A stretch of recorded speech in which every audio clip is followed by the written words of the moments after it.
Hello and welcome to the channel. Welcome here in Umoja. My name is Dennis Uhuru and I'm coming at you from the rooftop, or close to the rooftop of where I stay.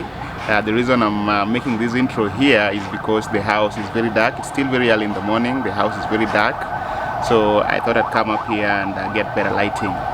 But it's been a very slow week. Nothing much has been happening that would be considered interesting content-wise. I've been editing a website for a client. There's a lady author who approached me and told me they needed their website redesigned, so I've been working on that, and that has taken a lot of my time. But a few days ago, somebody called me and asked me, Uhuru, where is this week's video? It's been 5 days. I'm not seeing any video on the channel. Are you okay? And I felt really touched by that. I said, well, yeah, let me work on something for this week. What I'm going to do is I'm going to talk to you about my headphones issue and where we are with that. You guys remember that in the last video I went to a camp in Naivasha and lost my Oraimo neck bands. I think that's the right name for them. And we were sort of following that up. So I'll talk to you about where we are with that. And then I'll talk to you about Ronny as well, my small bro. A few people have been asking in recent videos for updates about Ronny. The other thing is my cousin, Walter, came over yesterday. But what I want to do is, because we are age mates, my cousin and I, we were born within a month of each other. After I've spoken to you about my headphones and given the update on Ronny, then I'll surprise him with like sort of a short interview and talk about the topics that sort of like affect young men trying to come up in this city. Friendship. We'll talk about employment. We can talk about women and dating. And the reason I want to do that is because 80% of my viewership is made up of men. And I think the biggest bulk of my viewership in terms of age is between the age of 25 to 35. I'm thinking I'll put up some screenshots on the screen. Yeah, so that's today's video. Let's go and do it. I'll see you in the house.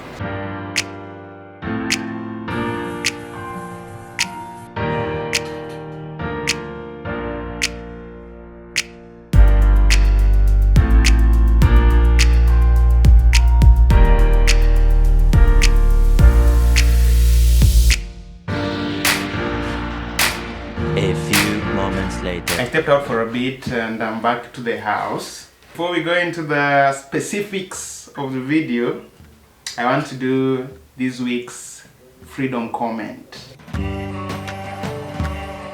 So this week's freedom comment is by one at K Mulwa. Beautiful content. This has become our family channel. You should hear my kids screaming, Daddy to Eke Uhuru. Oh my goodness, that's a beautiful comment. First thing we're going to talk about is the headphones issue and where we are with that.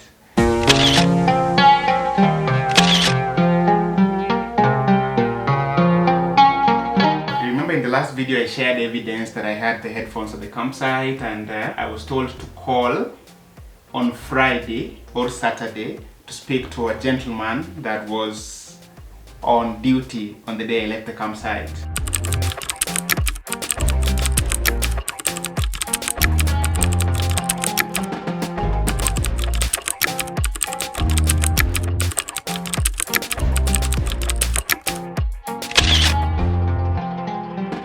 And so I told him to let me know the position of the campsite, and he said he would do that on Monday, which was yesterday. Today is Tuesday. He said he'd do that on Monday. Yesterday he didn't call, so I called the campsite.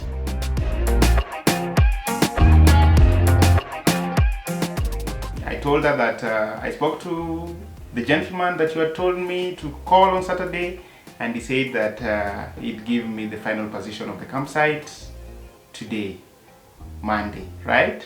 And the lady said he's not on duty, he's left again, he's coming back on Friday. And she said that she would call me today, Tuesday today, with the final position of the campsite. Still they haven't called. It's about 2 in the afternoon right now. They have not called me, so let me call them and find out what is going on. A few moments later. I've spoken to the campsite just now, and the lady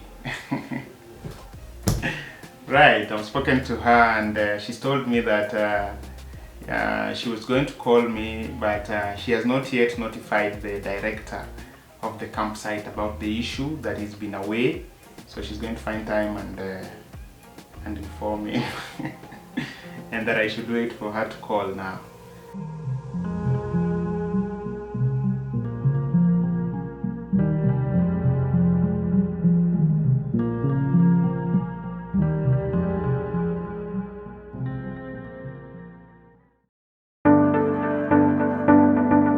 So on the day I uploaded my last video, that was, let me just check to be sure, 4th March 2025, right? I got an Instagram DM from a very nice couple, and they said, "Hello Dennis, my name is so-and-so. I just watched your Naivasha camping trip at Fisherman Camp. I saw you lost your earphones. Sorry about that. My husband and I are big fans of your content on YouTube. We would like to buy you the earphones." And like I said, the old headphones are priced at 5,000 Kenyan shillings, and they said they were going to send that amount. This was at 13 minutes past 8, right? A few minutes later, at 30 minutes past 9, another viewer of the channel messaged me on IG still and said, "Hi bro, I saw you lost your headphones. I'm sorry, and I'm willing to chip in 3K so you can purchase another. You can message me your phone number. I am Pesa if they don't sort you." And I told him, "Hello so-and-so, thank you so much for your kind offer. A nice couple offered to buy me a replacement just a few minutes ago." And he said, "Wow, that's nice. You do a good work, and I love your ever smiling face." But then he said, "It's okay, send me your number. I'll still send the money. You can do something else with it." Right, so the first couple sent me 5,000 Kenyan shillings, which I used to acquire a new pair of Oraimo headphones at 4,500. I think I'll put the receipt somewhere here. This is the old one I had, priced at 5K, right? But now this is the new one I acquired, courtesy of that very nice couple. And these are the headbands, the new ones now, that I have acquired, right? Very nice, just as good as the old ones. I'm so grateful. I'm so grateful to this nice couple. Of course, I thanked them on, we talked on WhatsApp, and I thanked them, and they said they watch my channel, and that I should keep doing what I do, you know, keep making content. And yeah, I said that I'd keep in mind that they were watching, you know, to always try and do a good job, because people like this are watching, and I'm just so touched. I'm also very grateful to the second gentleman who sent me 3K to chew, and I just want to tell him that I chewed the money, and it came in very handy. I'm very thankful to these guys. I've got a replacement neckband, or Raimo neckband, right? What do you even say to something like that, man? All you can do is be grateful, and you know, keep people like that in your mind and in your heart. Try not to let them down, you know. Try to make good content, because really people like that, really, they do not ask for anything in return. All they ask for is that I keep making good content. and yeah, I'll keep trying to do that. Let's talk about Ronny. The last time Ronny was on the channel was December, I think, when I went home. And since then, a few people have asked me to update them about what's going on with Ronny. You guys are aware that he was looking for a job, right? The thing is, and I think this is one of the reasons Ronny didn't have a job up to the point when he appeared on my YouTube channel. The thing with Ronny is, of course, he completed his diploma in clinical medicine, but he had not been licensed. Yeah, you have to apply for a license, pay I think about 12,000 Kenyan shillings to get a license. and yeah, Ronny was able to do that. A few days ago, Ronny's license came out, and Ronny sent me to pick it for him in Kilimani. So this is a picture of me at Clinical Officers Council in Kilimani. I'd gone to pick up Ronny's license, and I was able to get it, and I sent it to him through EMS by posta. Ronny is a certified clinical officer. And then another good news about Ronny is that he's been able to secure a job in Sega, a local clinic, sort of a placeholder, and yeah, it's a paid position. Of course, being his first job, he's not being paid very much, but at least it's something, right? He's able to get some ceilings to chew every end month, and now that he's a licensed clinical officer, I'm very optimistic that he will be able to secure an even better paying job, or even where he is, they may increase his salary. But I'm very optimistic about Ronny.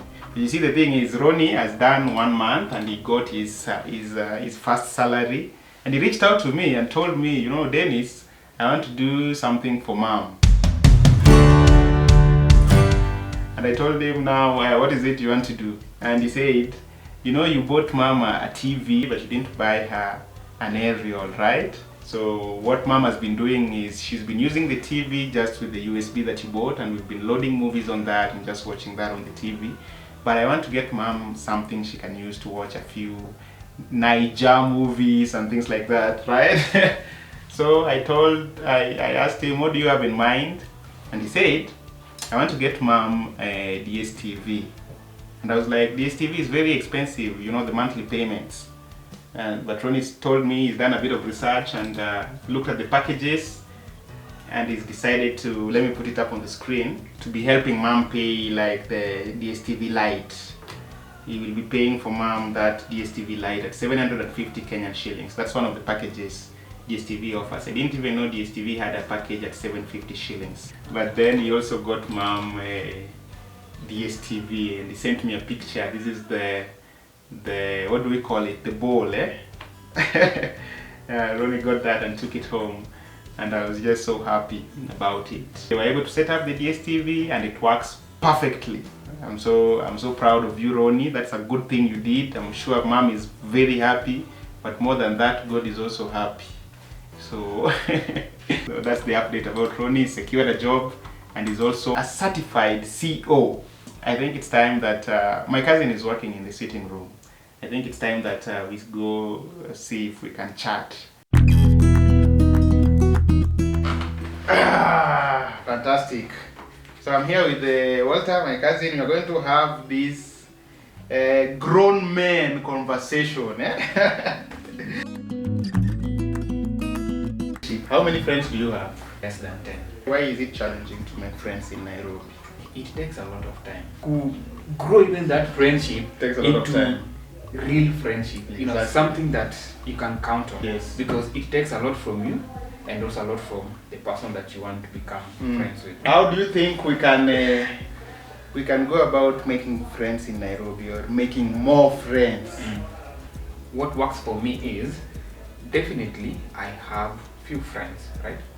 But on another friend, they trust as a friend. It's like inheriting friends of your friends or friends of your relatives. Like if you have a cousin, like I'm yet to meet your friends, and you're yet to meet my friends. Exactly. And then my friends will become your friends, Yes. and your friends will become my friends. That is very wise. Yeah. I think I have not thought about it along those lines.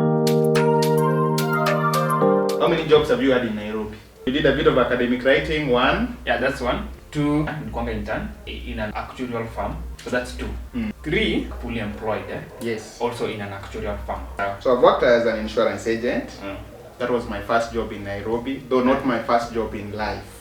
Insurance, YouTuber, I've done freelance videography and photography, and then the 4th job I've done in Nairobi is designing websites. Walter here is employed, I'm self-employed, right? Yes. What advice now would you give to someone who is unemployed but seeking employment in a formal institution? People send CVs through email. Yes. Alafu kuna ile nye unaenda na your hard copy. Yes, to the organization. To the organization. Yes. Going there yourself leaves a lot of impression than emails. Because try to imagine any organization pale HR iko. Ana deal na complaints, ana deal na a lot of stuff. So email yako ikiingia saa hii, trust me, in the next 2 minutes, imeenda uko chini. Oh yes, they receive a lot of emails. I receive a lot of emails. Imeenda uko chini. Alafu when you go there physically, you get to meet at how wadozi. The execs, yes. Yeah, and you just even like try to steal even 2 minutes of their time. Now maybe I'm interested in this organization and this and this. Because trust me, even those executives, walikuwa pale ulikuwa. Yes. Unaona? They were job seekers at one time. Yeah, that's very beautifully said. I've never thought about that. It leaves a stronger impression to go to the organization yourself sometimes. So yeah, sometimes. If you're looking for a job, sometimes take yourself there. In all these industries, there's someone who has done it before. So sometimes you're looking at someone who has done it for a very long time and you're comparing yourself with that person, right? Now, if you're going to start anything, you're going to start it from a point of very little knowledge because you are new in that area. So do not think that you will be able to do it in the same level as someone who has been doing it for a very long time. But when you're starting self-employment, you need to learn a lot of things. And whenever you're learning things, you're not making money. Yeah? Because you learn first and then you earn. So the people that earn more have learned more. So when you're starting off, you will make very little money. If you don't have a family, it is a very good time to start because even though you need money, it's not the same as if you have a family. When you have a family, you even need more money. My position is, for young people, especially in our position, dating in Nairobi is curtailed by not having money. You know, I went to a cinema recently. So, plus meals, if you were to eat in that place, you are looking at roughly 4,000 Kenyan shillings. Yeah, for one date. And I was telling Walter, I have internet here, Zuku, for which I pay 2,700 for the whole month. Okay? Yeah. And these are some of the, ladies sometimes do not really understand the financial decisions women make. Because for us, it's always a juggle. We're always juggling, especially men in our position who are building up. Okay? So we are always juggling between this expenditure and another expenditure. Okay? And the reason most young men struggle with dating in Nairobi is that there's always something that requires this money more than the dating. Yeah. Like there's always something you need to rescue that is more weighty than the dating. But the problem with that is one, whenever we've used money since we were born, it was always to get something. It was a transaction. When you go to the shop, you're buying bread and you're spending money. Yeah. When you're going from, say, here to town, you get into a matatu, you're paying the conductor money to take you somewhere. Now, if you introduce that same money into a relationship where someone is giving anyone, it doesn't matter whether it's lady giving man, man giving lady, if it's like money being given, anytime you introduce money into something, it becomes a transaction. Yeah. Yeah, because the person spending money will always be, what am I getting back? Yeah. And that is why, for lack of a better word, these relationships that you always get the feeling that they were stronger because very little money was spent and therefore the transaction element was reduced. Yeah. You are not thinking that you're buying something. Okay. Yeah, it was more of just the experiences that you've shared. Yeah. Alright guys, so that's been that. I just thought I'd come out here and do a very quick outro or conclusion to the video. I hope you guys enjoyed the video, that impromptu interview with my cousin. Other than that, thank you for watching. Like I said, I'm working on a website for a lady author. And when I'm done with that, I think I should be done with that in about 3 or 4 days. Then I'll see if I'm able to put together another budget adventure because I realized that adventures, they are very expensive to do, but they really, like, they help you put into perspective your existence. Yeah, and I think it's a good direction to go. I've always wanted to, you know, get out of the house, go to a few places. So I'll see if I'm able to do that. In the meantime, thank you for watching. If this is your first time to the channel, subscribe to the channel. Don't hesitate to leave your thoughts in the comment section. Let me know what you think. Also like the video if you liked it. And then I'll see you in the next video.